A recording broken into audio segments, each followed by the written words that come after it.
Big meat eaters thrive in that type of, in a higher protein type thing, right? So plant-based, if you can maintain that while also making sure that you continue to hit your calories, as well as hitting those macros. I think the thing that a lot of people get in ruts is, like I say, is hitting the fads and doing all these things, is they still don't, one or the other, don't get enough calories in per day, which means that your body goes into a starvation mode and it starts to eat your muscles, stores it as fats, because it's not gonna, your body's not gonna starve. It's gonna figure out a way to eat. So if you're not physically feeding it, it will eat. And it sounds clear, it will eat you to keep itself, and just keep burning that same stuff over. So as long as the plant-based, if you can maintain it and and continue to let your body get the things that it needs, in the correct amounts and the adequacy, go for it.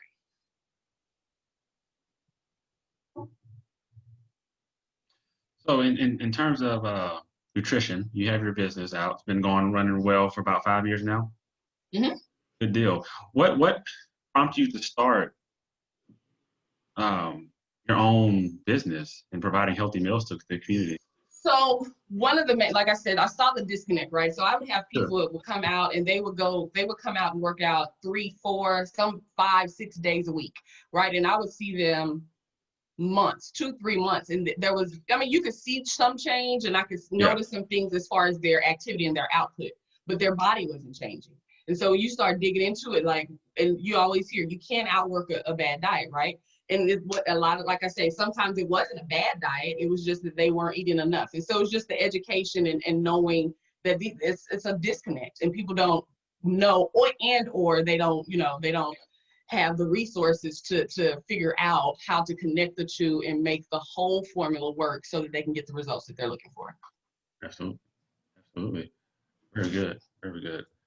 So I think one of the questions that I had in terms of the nutrition piece and like this weight gain and certain goals that men and women have.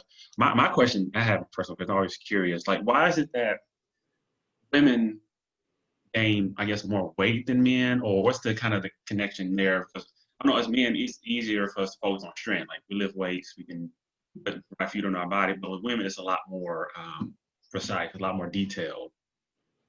So testosterone versus estrogen, just body makeups. Literally, we're just made up differently, right? So, higher testosterone levels in men. Women, of course, we have testosterone too, but it's not at the same levels. Our levels are lower. It's just literally just the difference in body makeups from a man to a woman.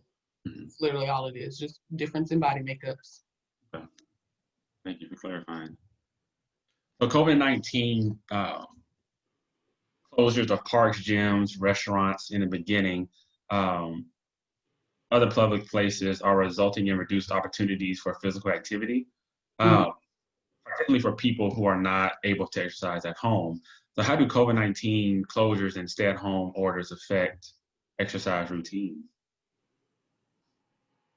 It can only affect your exercise routines if you allow it. Like there's so much you can do, right? So even just take my virtual workouts now. Like I have some people, so before COVID, of course, we were outside, Camp Gladiators outside.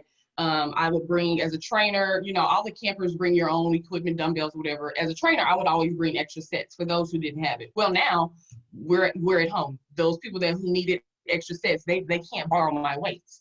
So now you have to just look around your house.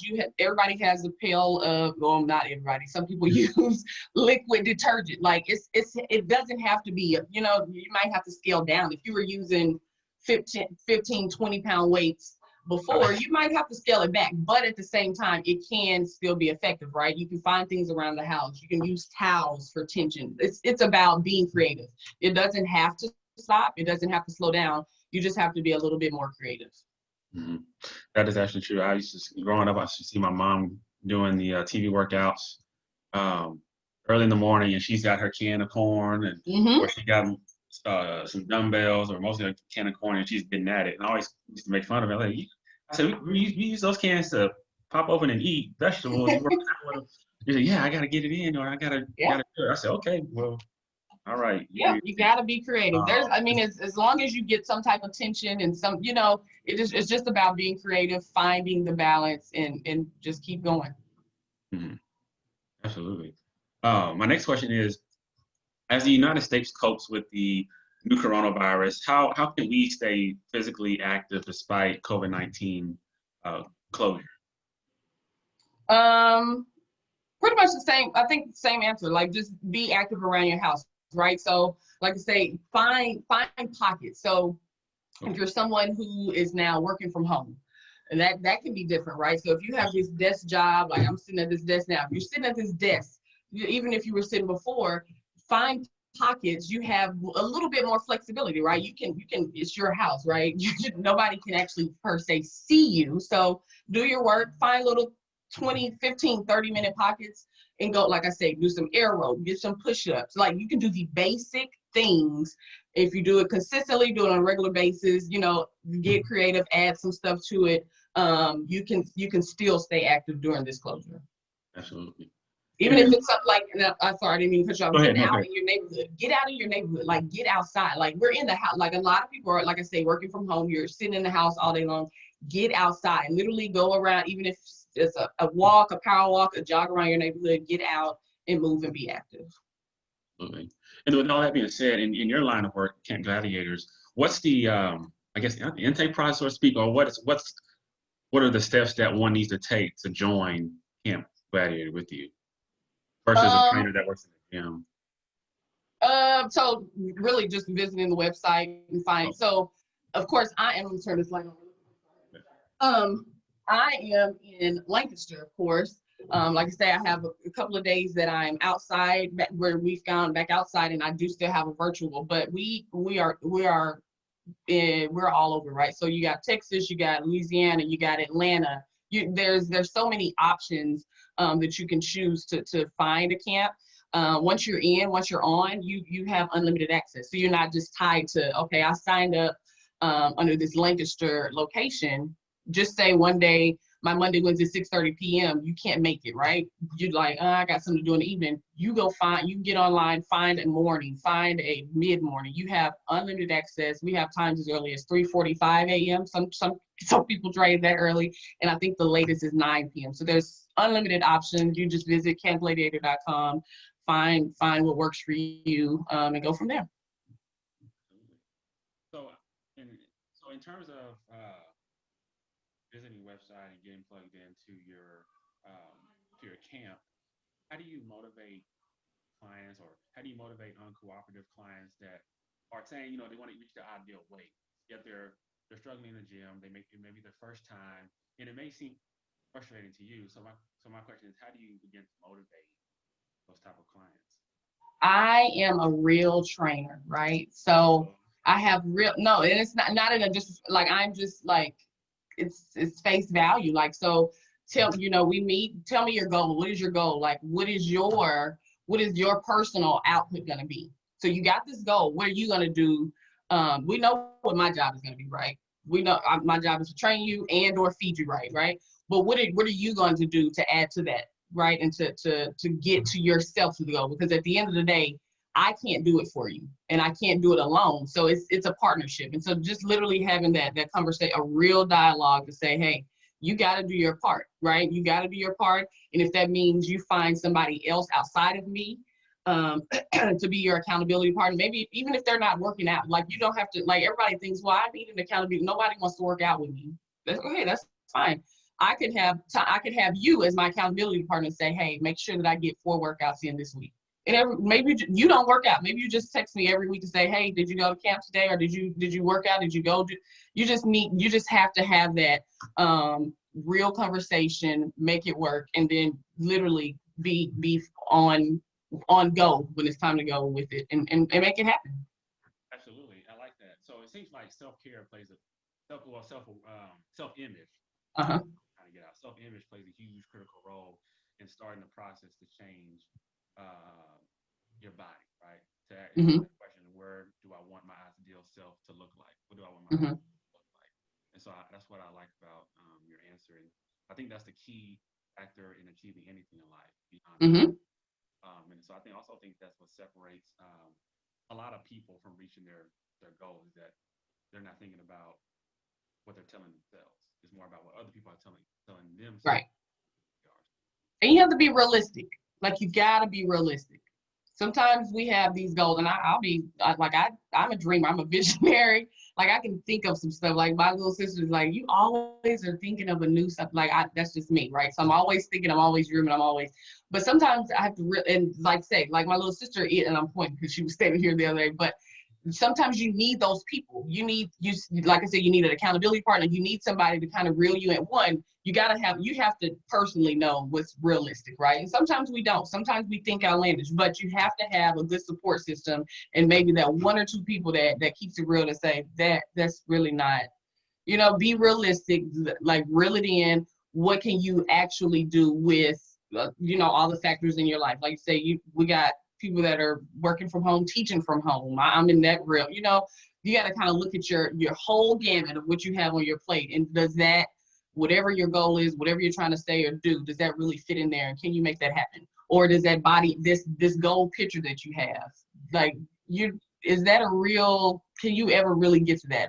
Is that what you're looking at? Is that somebody who had surgery? Like, you may not be able to look like that because they didn't even look like that until they paid for it. So it's just having those real conversations with yourself and or somebody. I think it's so true, especially like for those that are watching for the first time and getting on. Like, there's so many ways you can honor, you can honor God, you can honor yourself, and that's not only getting up and going to work, right? That's not only just going out, and you want to go out with a couple friends and go to the movie. That's fine. You want to honor yourself and take care of yourself, but people miss the opportunity to fulfill their body, feed their body, right? I always hear the saying, "You are what you eat," and I love to eat. Sometimes it's always good stuff. Sometimes it's pizza, and I love cheat meals. That's my favorite day in the world. cheat cheat day, cheat meal. So, I think a lot of us now are grasping the concept of, like, yeah, it's important. Coronavirus is snatching people up left and right. And gyms are open. There's really not an excuse to not want to change. To not, yeah. Starts with accountability part. Starts with yourself first and having realistic goals. Yep. Thanks for saying that. My next question is, I know physical activity is so important for all age groups, right? From the youngest infants all the way up to adults, right? I want to kind of take some age groups apart, from infants, children, adolescents about 5 and up, and then 18 and up adults. Ask the question: how much physical activity is recommended for the following age groups, starting with infants, like 1 year of age? I wouldn't really just give them a specified. I mean, they're gonna run, like, you don't have to specify. If you think about that age, it might be just starting walking. They're gonna get it out, right? They're like, you don't have to specify. I wouldn't say there's a specified, but think of your children, adolescent age. Especially today, we have a lot more of ADHD, anxiety in school age children, right? So I don't know what that is connected to, but I think a lot of it is connected to less, like, recess. We don't have, like, I remember playing outside, playing Foursquare in elementary, like, you take a ball to the head, like, right? Kids don't, like, they don't go outside. They don't get, like I say, that simple exertion of physical activity. So for that, adolescent kids and stuff, at least 30 to 60 minutes every day. Like, they should be moving. And it doesn't have to be full out sprint, like a workout. They just need to be out. They need to get outside. They need to breathe fresh air. They need to exert just a little bit of energy. And adults, like I always say, at least 30 minutes but we need to at least 30 minutes every day, like 150 per week. But get moving. If everybody just kind of move. But like I say, those kids, because of the lack of activity, even before COVID, school, and when life was what it was before, the old normal, the old norm, there's just lack. Like, kids don't go outside. They're on the computers, they're playing games, they're in the stinking house. They're so different. So get them out at least an hour, 30 to 60 a day. Yeah, we're living in a data-driven world. Modern day technology is so high. YouTube, internet, Zoom calls, Zoom fatigue is real. Yeah. And so it's definitely important to get that 30 minutes. So I also heard that, especially with infants that are just born, like, at 1 year of age, tummy time is required, or of course it's required and considered a form of exercise. Is that correct? Yeah, because Okay. you gotta think they're working muscles. So that's when they learn to hold that neck steady. All of the stabilizers, they're all when they're holding up in adult. In camp we do what we call Superman. So you're on your stomach, you kind of lift up. All of that, all your stabilizers, everything kind of happens from your core. So yeah, they're building muscle in that time, whereas we're on the other side talking about literally physical exertion per se. Absolutely. Absolutely. Very good. And then on the flip side with the nutrition, we all know that's kind of really the foundation for obtaining fitness goals, right? To shred, to gain muscle, um, to make sure your heart rate is moving at a normal rate. Um, how can we determine the best, or how can one, we can start with like a female, like how can females determine the best goals for weight loss, right? Um, The best goal. I would always say goals are personal, right? My goal is going to be different than Janice's or Candace, right? I think it boils down to what do you personally think like we were talking about your own self-image or whatever, right? So what does that look like for you? Is there anything that is coupled onto that as far as health needs? Like, are there specific things that are going on in your health? Do you have high blood pressure? What do you call it? Sugar, diabetes. I would say diabetes, high the sugar, sugars. diabetes. Like, are there specific things that you need to tailor your goal and your plan to for that, and then just kind of go from there. So I think it's going to be a personal type thing to determine what best goals for weight loss for each individual person. Absolutely. So I'm a huge water drinker, Mm-hmm. and I love to drink water, but I'm also cheap. And, however, I know that there's certain waters that are acidic. Uh-huh. Is that true? Is Ozoko Yeah, water pH levels. pH levels is different? Mm-hmm. So I like when I do drink, I do like to drink some water if I'm stopping and I just need some water. I like cold, and I also like Essentia. I Mm-hmm. like them both. But like water such as this, like what I'm drinking on now, the Refresh, or Zorka water, are those considered acidic? If not, what are considered acidic? Like, Good question. So they are they are higher on that pH level. Again, I drink Nestle. Like I love Nestle. So I do like Essentia too, but if I'm going out, I'm buying Nestle, pure, Nestle water. mhm. I don't get into personally, this is just personal, Okay. I don't kind of get into all of the specifics with water per se as much as I do food. Because at the end of the day, water, like you just, as long as our bodies are big or are full of water, like we're 80%, 85% water, all fluids, all are in us. And so water is a good flusher. It, of course, aids in weight loss because it moves. Like you eat and once you start drinking water, it moves things. It helps you with digestion. It helps to flush those fat cells. It does a lot of things. So for me, I try not to focus on what type of water as much as the quantity, making sure that you're actually getting enough in, right? Because you can be dehydrated. You can eat all the good food you want, but then you can also dehydrate yourself as well. So I focus more on making sure that you get the quantity and the amount ounces that you should for your goal and your weight or whatever, versus getting into, and I think that's a lot. Like, so with fitness nutrition, I think we get into all these specifics and all these things, and we try to get too technical. And I think at the end of the day, that's what burns people out, right? You're trying to find all the things to make the perfect formula to help you along the journey, and it's never going to be perfect. You're literally, like, I still adjust things in my diet. I adjust things in how I do in my exercises and my workouts. So don't try to be so perfect, and don't jump off the bridge and do everything, per how Google says do it, because it's not, it's just not a perfect world. So yeah. Yeah, absolutely. Well, I think that that clears up a lot of anxiety. Yeah. Because I mean, water sells and it's in the store and it's you know it's available. But I mean, I like You what you need to said. consume it. Don't think about it so much. Just consume it. Just get your water in. Yeah. Mm-hmm. And a lot of people don't realize that there's also water in foods, Oh yeah.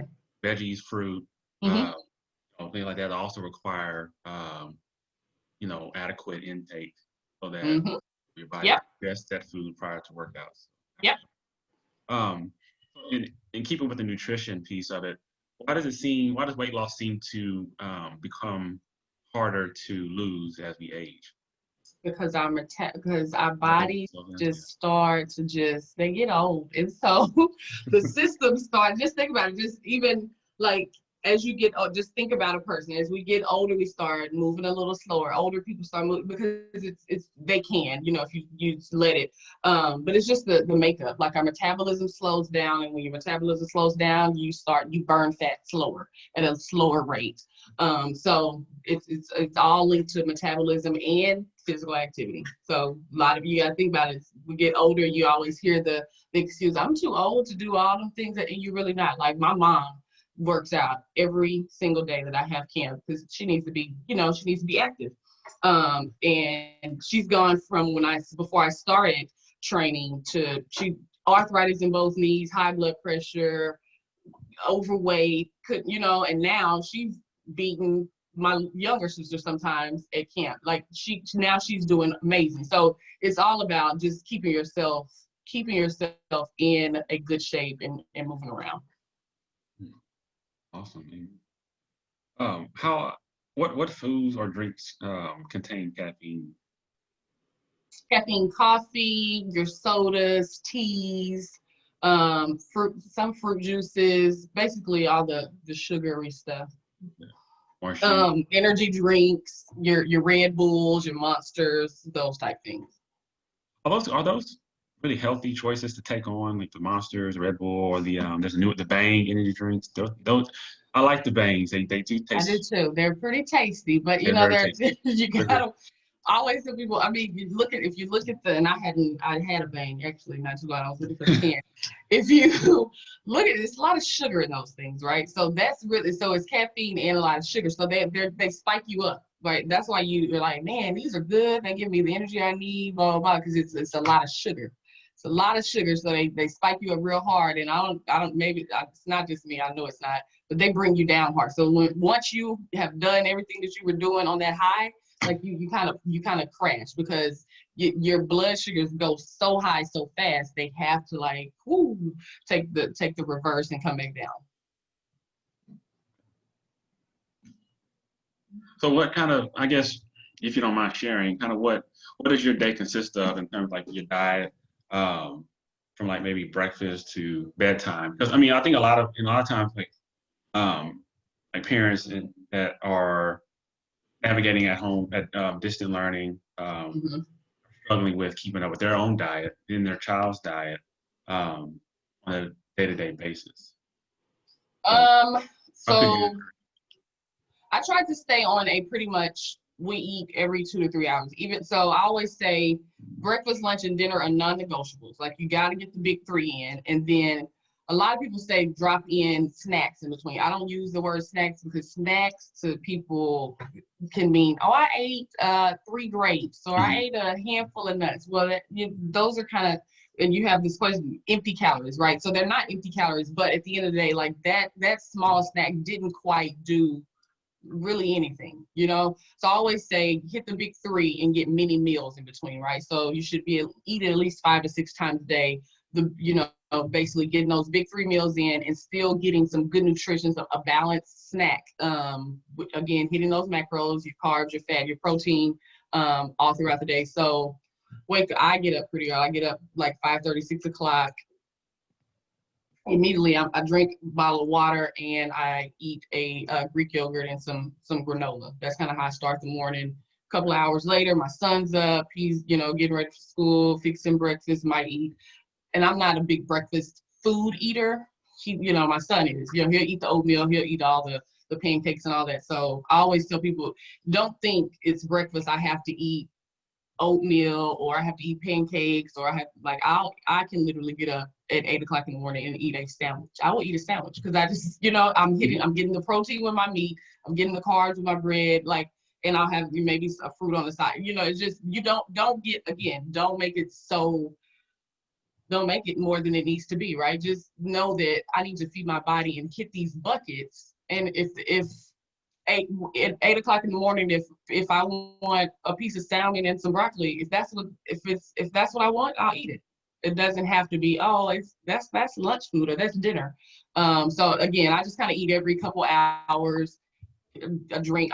I literally, for me, if I'm trying to hit a gallon every day, I'll literally pull out 8 bottles of water and sit them out. So I'm visually seeing that, okay, I have to drink all these throughout the day. Try to get at least a bottle in every couple of hours every time I eat. Yeah. Again, it's just kind of finding the balance and what works for you. But I always say you should eat every couple hours and keep that water rolling same time. Mm-hmm.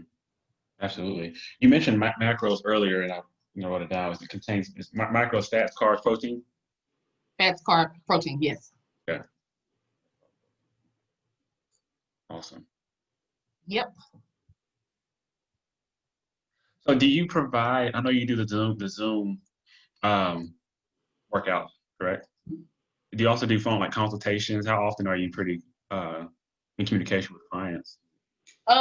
So with my current campers or clients, we kind of communicate once or twice a month, like every other week. Now if they have something specific, all of my clients have my cell phone number. They'll reach out, they'll text, hey, what is this? How can I help this, blah, blah, blah. So I think if you have, so for me on the boot camp or, group fitness side, it's a little different. So I kind of have buckets and I try to touch them at least once to twice a month. I have done personal training on the side. So now I have a literal somebody that I'm only working with them. They only work out by themselves. And those are going to be a little tighter communications, right? You want to talk to them. Well, you see them a lot, but reaching in, checking in with them at least once, twice, maybe a week, seeing where they are mentally. A lot of it is just checking on the mental, right? A lot of people get into the routine of, okay, I know I got to go to work out today, and they just go through the motions. But are they really feeling it? Are you really feeling it to make this work past just the body part? Absolutely. I had a question in my mind and it left my head. Okay, yeah. So in saying that, what about clients that maybe nervous about working with a large group of people? Is there set one-on-one sessions that they can do prior to joining the big crowd, or what does that look like? No, not really. But what I always tell people, everybody starts somewhere, right? And it's really you against you. I mean, you could be in the back of a camp, you can be wherever you want to be, and you can everything can be modified. So everybody has a day one. Of course, a lot of people out there have been with me since I started 3, 4, 5 years. And then all the time I have people that are coming out and they're like, I haven't worked out in 8 months, 8 years. It doesn't matter because it's you against you. So don't worry about the person next to you and they killing their reps and you at 1. It doesn't matter. Your 1 matters. I always say work on 1 rep at a time, chop down 1 tree at a time. By the time you look at it, the forest has been taken down. Worry about yours and everything else will be okay. That's very good. Very wise. Very wise. I have to ask again. What are some people or some influencers that might have helped you get to where you are? Who are some people that you look up to? Who are what? Maybe. In the local realm. So before I joined Camp Gladiator, I was doing boot camps with a guy in Mansfield, AJ Tucker. He's in Camp Gladiator now, but he had his own boot camp company, AJ Tucker. I Choose Fit. Very, very, very influential, very knowledgeable guy. Really, so he's always been my mentor. And so, of course, when I came into Camp Gladiator, another local guy, Brandon Hall, big in this area. He basically built so I'm in Lancaster, Duncanville, Cedar Hill kind of area, the South. He built the CG in this area. So those 2 guys on the local level, as well. And I saw one of your past guests was Josh Wise. I don't know him personally, but I see him. I follow him on social media. Great trainer, great message. I've never met him, but he's one that I kind of look at, I watch, and you look at work ethic and you look at a person, their personal journey. He has his own personal fitness journey, and then those of his clients. And so it's just for me, it's looking at people who are making a difference. There's another female trainer in Dallas as well, Natalie Neal. Yeah, again, very just influential. So for me, it is when I connect or when I look at someone, it's a mission, like them as a person, looking at the message that they kind of per se put out to the world, as well as what are they doing personally in their own realm as well. So those are some of mine. Very good. Yeah, Joshua Wise is good. Definitely had him on. He's very knowledgeable. He's good at what he does, and he loves what he does. Mm-hmm. So that's very good. Then, so have you have you ever considered, or have you ever done shows? Like, is that something that you do as well? No, I did consider it. So Okay. literally before I started Camp Gladiator, I was actually training with the local trainer to do some shows, and some things changed with school, and so I kind of had to pull out, and I never got back into it. But yeah, I haven't done a show, but I did have aspirations in the past. Very good. Yeah. Well, definitely will be, encouraging to see that happening when you're in, because I mean, I think that's such a fulfilling thing to do. After hearing Josh talk about it, Mm-hmm. and It's a total dedication. It is it is. If it was easy, everybody would do it. But yeah, it definitely sticks out. Yep. So my next question to you, like when you opened up your business, right? You started, working at Camp Gladiators. Specifically with your business, when you started, did you run across any naysayers or folks that might question, what you're doing, why you're doing it, all the time? Yeah. I mean, that's always, and where it always starts with first, your warm market, your family, your friends. Like, you're not a chef. Like that, what I got. You're not a chef. You didn't go to school for food. Like, no, I'm not a chef, but I can cook. I do understand the physical part. I understand the macro. I understand the nutrition. So I've taken courses. I've taken classes. So I won't say that I'm a food nutritionist. No, very upfront about that. But yeah, definitely naysayers. There's always somebody who's going to not understand because it wasn't their vision. If it's not your vision, they're not going to understand it, and they're not going to fully be invested in it mentally like you are. So I think that's with anything. Absolutely. What conversations did you have to have with them? Like, was it like something you have to approach them for, or how did you handle business? Again, I'm a real type person. So again, for me, it's just like if anybody's, put or counteracts or rebut something that I have that I bring up. One, I have to look at who's saying it. So it begins with, does your opinion even really matter? And it doesn't mean anything personal badly towards the person, but what value do you put into my life on a personal level that I would give you as much power as you think you have on my professional level? Right. If we don't have, if you don't add value to me personally, and I don't see that you have anything other than, if it's someone who, and everybody, entrepreneurship and business owning is not for everybody. That's a given, and that's fine, right? So it's not to say that you don't even have your own, so it's not like that. You don't even own your own business. Who are you to tell me about mine? It's more of, what do you do if you're a 9-to-5er? Like, what do you aspire, or how do you advance, or how do you do something more than the status quo in your everyday life? And if I can't think of anything in that realm, then I don't let that person's comment affect me going forward with my vision. Sounds like a lot more like strangers and folks you don't even know has, flooded with your business as well. Yeah. And that's, and you didn't ask for that. Again, it starts with your why and laying the foundation and moving forward despite. Yep. Where's your AP Choice Mills located? We're in Duncanville. Okay. Yep. Good deal. And so when people go in there, are you always present there during the days, or do you come in and out? So we don't have a storefront per se. So it's not a storefront. Okay. Yeah. So not a storefront, but cook, out of my home. We do pickup and or delivery, in a good 20-mile radius from here. So yeah. But anytime you have a chat on the website, I'm always available. It pings right to my phone. I'm usually on the computer too. So yeah, I'm always available. Okay. Awesome. Well, I look forward to it. I'm definitely going to reach out, I know for sure, to counteract these donuts and that are here. All the stuff I don't want to eat, don't need to That's eat. over there. Yeah. So that's really good to know. So you do online orders. Hmm. Okay. Yep.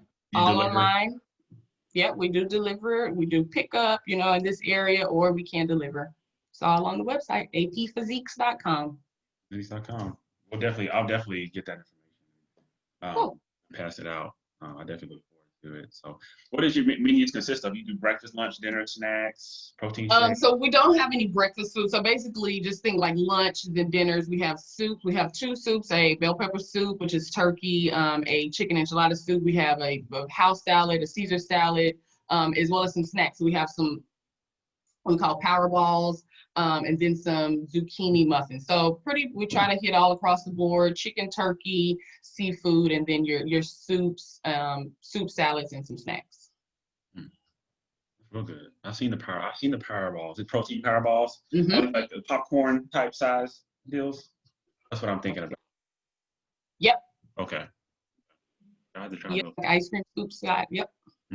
Do you prepare some of the meals in there at all? Yeah. You Yeah. do? Yeah. You cook all the meals? Yeah. So, well, it's me and Uh-huh. my sister. So we kind That's of good. have our set. But yeah, it's me. I'm in the kitchen every week. That girl power. Good. That's awesome. A lot of Yep. times, I like that because I'm surprised because a lot of times owners, business makers, entrepreneurs don't show their face, right? They're behind the Hmm. scenes workers working and they're planning stores and moving on, which is great too. But it's nothing like having that one-on-one Yep. contact, that personal conversation with your customers. Yep. Close to Yep. you for Yep. Yep. very good.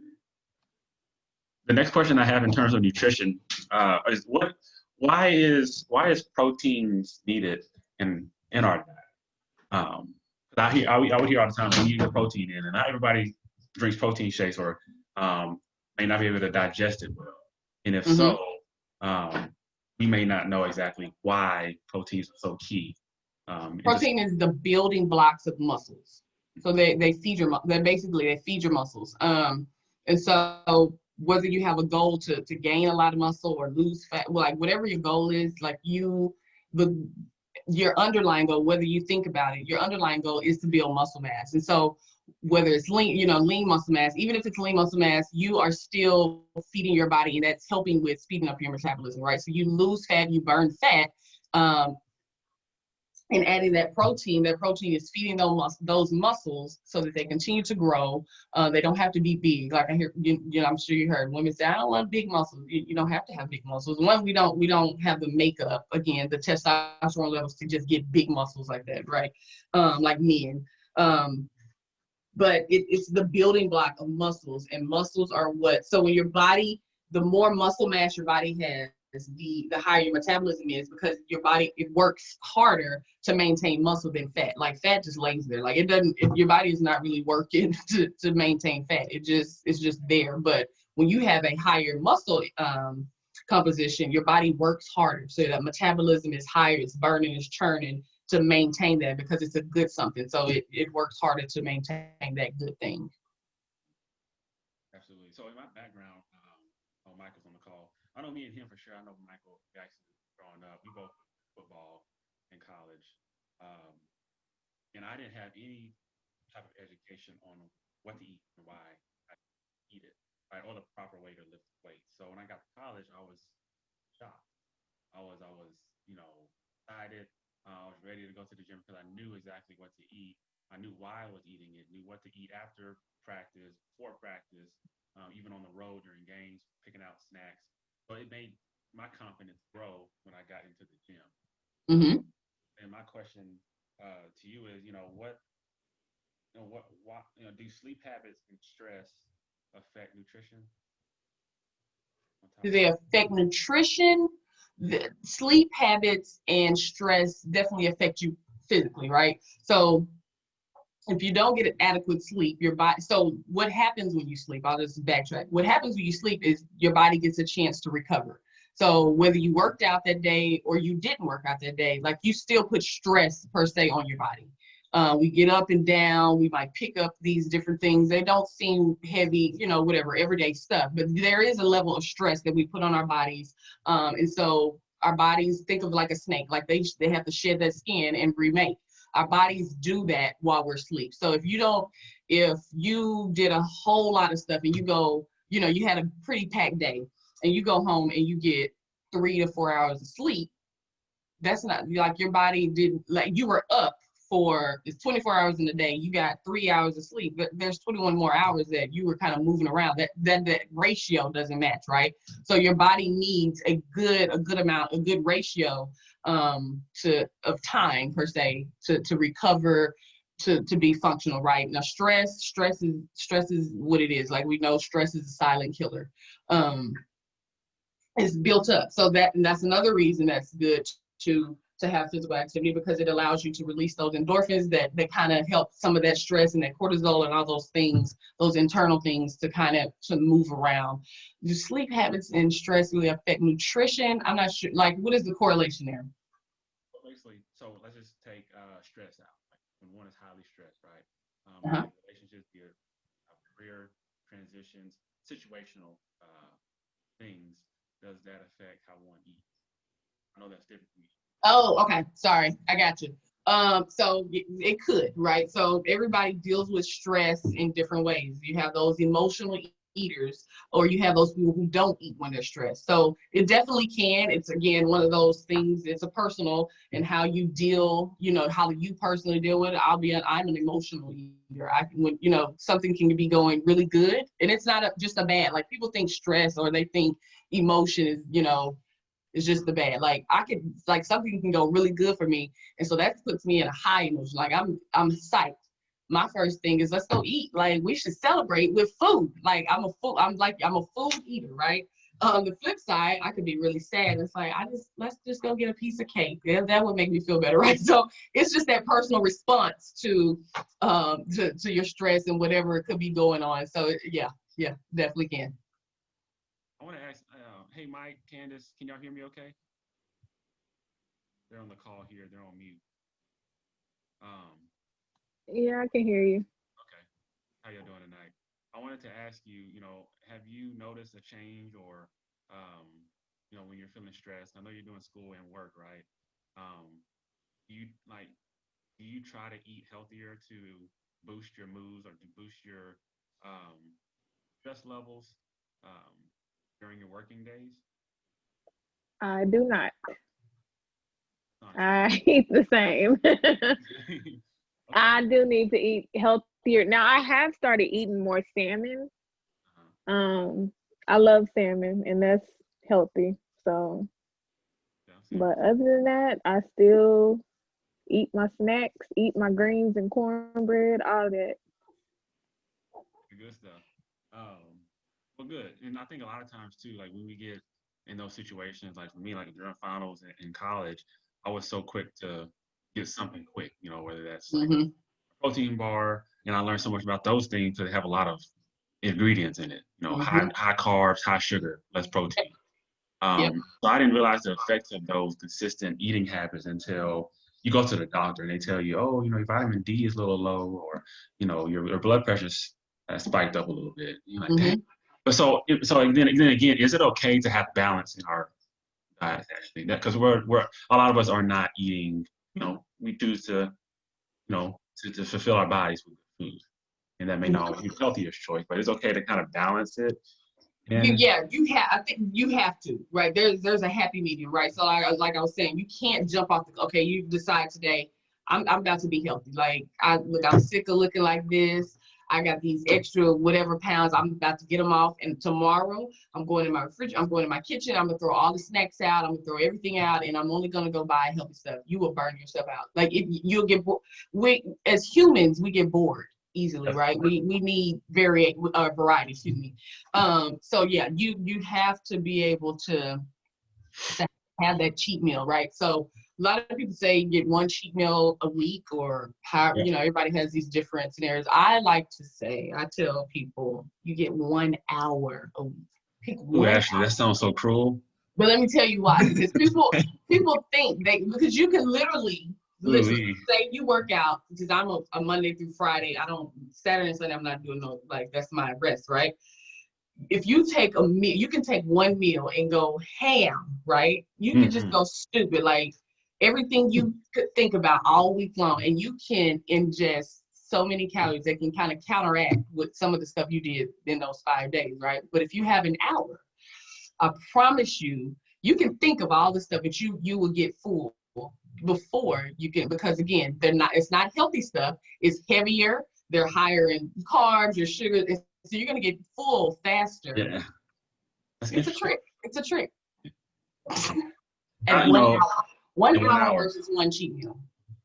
So you have 1 hour to eat whatever you want to eat. 1 hour. You're looking at me. That don't sound too bad because my sister's next to me. Oh, she's laughing at me. I like that because normally I take a day. No, a meal, just one meal. I mean, the meal is not bad, but it just, again, you have some people that can do some damage in that one meal. Like they can do some damage. But again, if it's an hour, like you like, okay, I'm gonna go get my favorite burger and fries. It takes you 5 minutes to eat that. And you're like, okay, I got 40, 55 more minutes. You keep going, but you're going to get full before so I just cut it back to try what you can get in this hour. And I promise you get right back on track. I know we got some sugar. We got some sugar heads in here. We love sugar. I know I do. Candace, Mike, Ashley, she raised her hand. I love sugar. Donuts, cakes, pies, all the things. Yeah. So, what are some ways that we can reduce sugar intake? You look stressed. So, we just have to cut back on our donuts, on our ice cream, on all the things and substitute them. So those are bad sugars, right? We just got to cut them back and switch them for a fruit. Pick you up a banana, pick you up some plum, Now, on the flip side, with saying that, you still have to moderate, right? Because too much of a good thing can still be bad, right? So, I have a lot of people eat a watermelon. Now, I love watermelon. It has to be super cold, but there's a lot of water and sugar. Again, it's good sugars, but you can overdo it. So you still got to moderate, but you just switch those bad sugars for some healthy options. So you're saying the good sugar? Fresh fruit. Are you speaking on high fructose corn syrup or pure cane sugar? Say that again. Are you talking about pure cane sugar? Right. Your white sugars, your dextrose, all the oses on these labels and all that. Yeah. What about high fructose corn syrup in relation to, dieting and then, understanding the effects that it has versus what those that don't have high fructose corn syrup, because that's like cornstarch. That's like the first two ingredients in every like a syrup. Mm-hmm. You name it. Even I think some Jellos have some type of ingredient. It really boils down to how your body processes, right? Processes the ingredients. It definitely. So think about when you go out and you have a nice burger and fries versus if you go and you have, like Candace was saying, a good salmon fillet and some rice and or potatoes, sweet potato and veggies. Like you still get full in both realms, right? But if you drink enough water, you do all the things. That burger sits on you, like you're full longer with that burger because the ingredients in it, your body, it's like, just think of it like sludge. Like it takes longer to go through all your body and for your body to process it because it's heavier. Versus that salmon, which is, has those healthy fats. You got some good vegetables, all the things. So that high fructose syrup versus the natural sugars in fruits and vegetables, it's just about processing. The bad things are just, they take longer and they're harder for your body to process through than the good stuff.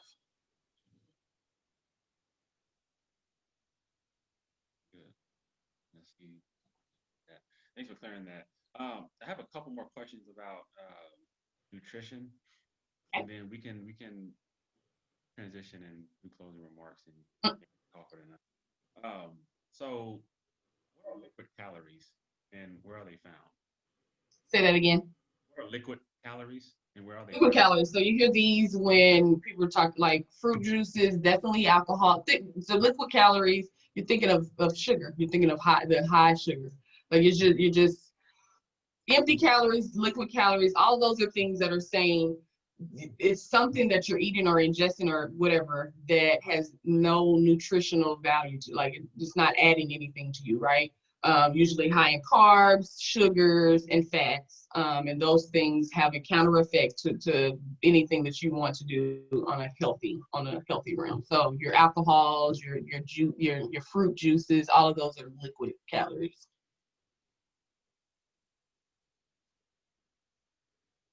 Last question I have is pertaining to vitamins, right? What are the signs or symptoms that a person is not getting enough vitamin D? Vitamin D. So definitely fatigue. They could, have easy, what I'm trying to say, break bones and things. So vitamin D helps with the absorption of calcium in our body. So when you don't have enough of that, you have, you don't produce, your bones and things, teeth. It's problems with teeth a lot of times, but definitely fatigue. It also can have you could have some bloat. So it affects your digestion. You could have some poor digestion, some bloating there, and those type things. Okay. Thank you for clarifying that. Candace or Mike, do you have any questions on your end? And if I make sure I covered everything. Yeah, I do have one question. Go Yes, ahead. ma'am. Now, as far as vitamins, in your opinion, like, do you think it's better to like be more natural, like taking sea moss and all that type of stuff, or pills? Good question. So on the vitamin tip, I mean, of course, certain vitamins or forms of it, of course, take longer to process in your body. The sea moss is definitely it's picked up on I always say it's a pandemic fad. I won't say that I hadn't gotten into it. I kind of got into it myself. Definitely so it's great to feed your body internally, right? When you do things right on the inside, you have better skin, you have better energy, all the things happen better for the outside, right? So I take your daily pill, whatever that looks like for you, whether it's a pill, it's a gummy, you're taking some sea moss, you're taking a probiotic, all of those things are beneficial, but you just have to remember looking at them and making sure that if you're doing just say a multivitamin, and then you want to backdoor that with some extra vitamin D, like we were just talking about vitamin D. Your body it has a limit, right? It has a limit that it needs for the day. And just say you like, oh, I'm gonna just get a whole bunch of vitamin D. Your body, like it can only use and take what it needs. Anything after that, it kind of just like it just kind of expels it. So just say, just for a blank figure, your body needs 1,000 milligrams of vitamin D. Your multivitamin could have that 1,000, and you say, well, I'm gonna take this extra vitamin D tablet that has another 1,000. Well, that extra 1,000 you're not getting that extra 1,000 per se, because your body only uses what it needs, and then everything else it kind of gets rid of. So not in a bad way, but it just can't, if it fills its cup in whatever area, it's just going to get rid of the excess. So your CMOS, your probiotics, your multivitamins, all of them are good. But definitely, I always say definitely get everybody should be getting a multivitamin in every single day. Because there's a lot of things, like say, everybody's diet isn't balanced. And so there are some things that a lot of people are missing, whether it's your vitamin A, your D, your C, whatever, all these different things. Some of us are missing filling the cup on all these categories. So to avoid that and to make sure that you at least get the base mineral that your body needs, take a multivitamin.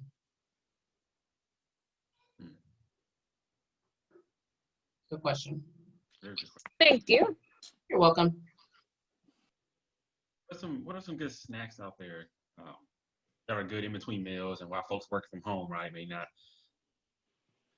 know a good snack that's going to keep them fueled throughout their workday, or maybe I eat a lot of like everybody doesn't like fish, but like the little tuna, the little star kiss Yes. Starkiss. I was about to say Starfish. Starkiss little tuna packets. It's like 16 grams of protein in one of those packets. Knock back 2 of those. It just depends again on your protein, your macro goals. Some apples, peanut butter, like a banana, and some bit like literally don't I always like I said, I don't really like to use the word snacks because people think, what can I grab quick? And usually when you grab something quick, it's not always right? So I always say mini meals because people think more. You put a little more thought into a mini meal than a snack. But like just really honestly don't think snack in the realm of again smaller and quick. Think smaller but still powerful, right? You can still eat a sandwich. Like I said, you can eat some sandwich, take some cold cuts. You're getting some good protein. Grab you an apple, which is a carbier vegetable. Excuse me, fruit. Just kind of think on the same realm of regular eating, but just dial it back a little bit in the portion size. Good. Awesome. Well, I tell you what, we've come to the end at 8:15. Definitely want to say thank you, Ashley. And one thing I want to do is before we dismiss it, Ashley, can you tell us where we can connect with you at social media? Sure. So Facebook, just my regular name, Ashley Paul, last name Paul. Thank you, Candace. What is it? Instagram is my business name, so that is AP Physiques _, and then like say for meal prep, it is www.apphysiques.com, and that's APPHYSIQUES.com.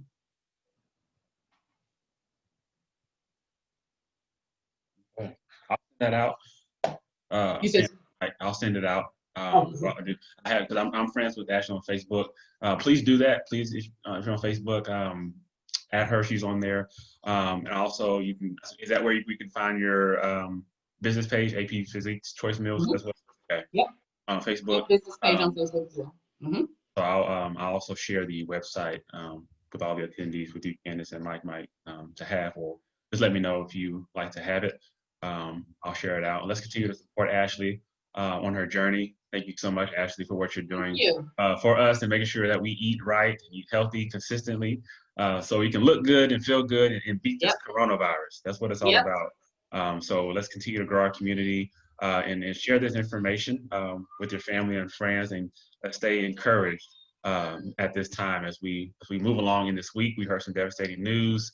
If you watch the news, we learned some decisions was not made and our favor regarding Breonna Taylor. And so I just want to encourage you to stay afloat, and pray for our state leadership, our world leadership, that decisions will be made that will be in favor of the people that are living on this earth. Yep. Again, thank you all for attending. Ashley, do you have any lasting words of encouragement or motivation for us as we end this week on fitness and nutrition?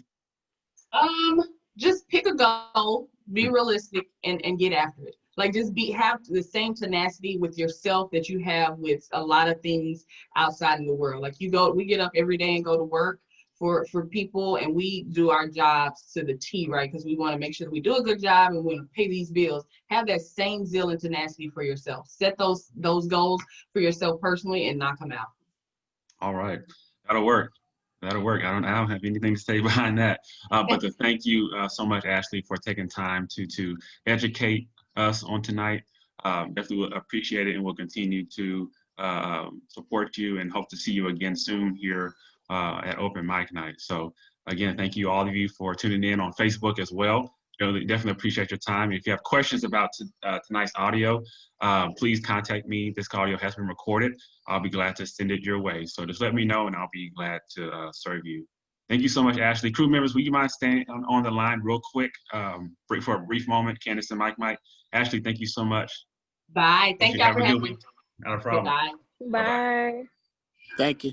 All right. Hey, guys and lady. Hey, I just wanted to say hi. It's been a couple of months since we were alone together. Just wanted to check in, see how things were going this week for you. Good to see you on, Michael.